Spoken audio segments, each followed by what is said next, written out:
Yun, what's up guys? So, another day yan. Maninira ulit tayo rito. Yan, ito kasi yung mga karpentero dito. Yan, pasaway. Ngayon lang dumating. Yan. Adjust na naman natin yung sa may TV rack. Yan o. So, isesentro natin. Tapos i-adjust sa gitna. Tataas na naman natin. Konting diferensya lang. Yan. Yan. So, sigurado lahat ng kwarto yan. Pati dito. Yan. Ito. Alam mo guys, oh. Oh, may butas. Oh, wala yung outlet natin. Yung outlet natin, ito yung wire, ay yung PVC. Sigurado nandito. Yan. Yan, sigurado. Adjust na naman tayo. Yan, dito sigurado. Baka pati ito, ipa-adjust na rin. Yan. Lalagay tayo ng outlet banda rito. Yan, dito. Sigurado yan. Tapos, sigurado na naman dito sa sala. Yun. TV rack dyan. TV rack. Sigurado, adjust na naman natin yung mga outlet dyan. Pati rito sa master. Yan. Yan, dito yan. Sigurado yan. Yung TV rack din dito banda. Yan. Adjust lahat natin na naman yan. Sira na naman. Anay talaga ng bahay. So, yun. Mamaya guys, update ko kayo. Yan, so dito na nga guys is gagrinderin muna ulit natin. Yan, yung ating paglalagyan ng junk ay utility box. Yan. Ay, adjust lang natin na itataas natin.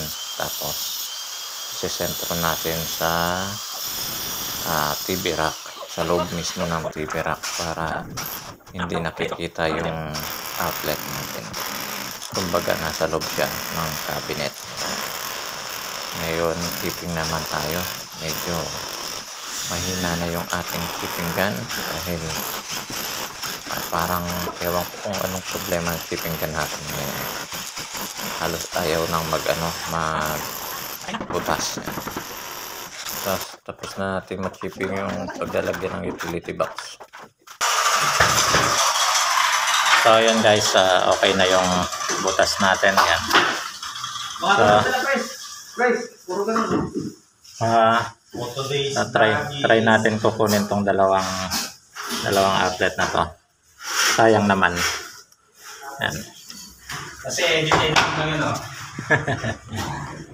Bali dito po, mga machine po ito. Editor mo. Itong ano mga machine yan.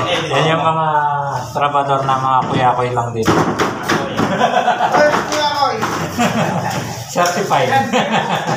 So yun na nga guys, tapos na. Ito naman, tanggalin natin yung yung dalawang utility box para magamit natin yung dalawang utility box na to. Sayang to. Hindi naman to masisira pag binaklas natin. Kaya baklasin na natin to. Grinder muna. Tapos ng grinder. Yung nagpipintura doon, no? So yan guys, dito i-keeping muna natin yung pagtatanggalan ng utility box. Tatanggalin muna natin itong dalawang to para magamit pa natin. Sayang naman to. So, keeping ko muna guys, ha. Tilago niya si Mark na binigyan niya yung video. So yun, natanggalan natin yung isa. Ito naman isa yung tatanggalin natin. Madali lang naman eh. At yun na nga guys, natanggal na natin yung pangalawang utility box.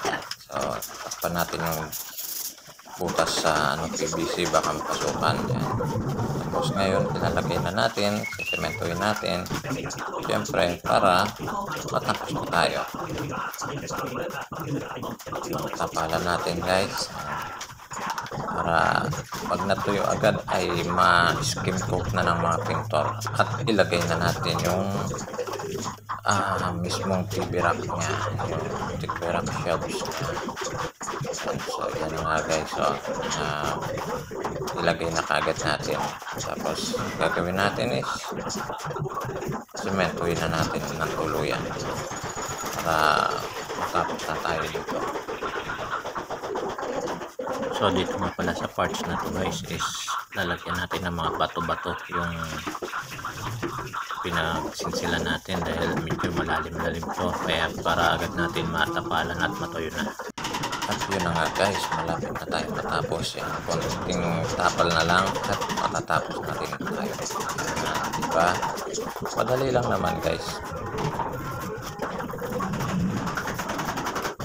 At yun, konting-konti na lang sa wakas. At eto na, tapos na. Diba? So yun guys, tapos na yung ating nilipat. Ayan na guys, oh. Nailagay na rin natin yung cabinet sa, ano bang tawag dito? Kalimutan ko, TV rack yan, TV rack. Yan, ayun na guys. Tapos yung isa rito, yan, okay na rin yun dito, hindi ko na binidyoan. Yan. Yan, ito rin guys, so nailipat na rin natin. Yan. O yun na. Parang walang nangyari. So dati kasi ito, wala sa sentro. Sinentro na natin yan. Yan. O diba, tapos kagad. Ganun lang kabilis guys. O yan yung ano, so istorbo sa atin. Yan. Ay, mga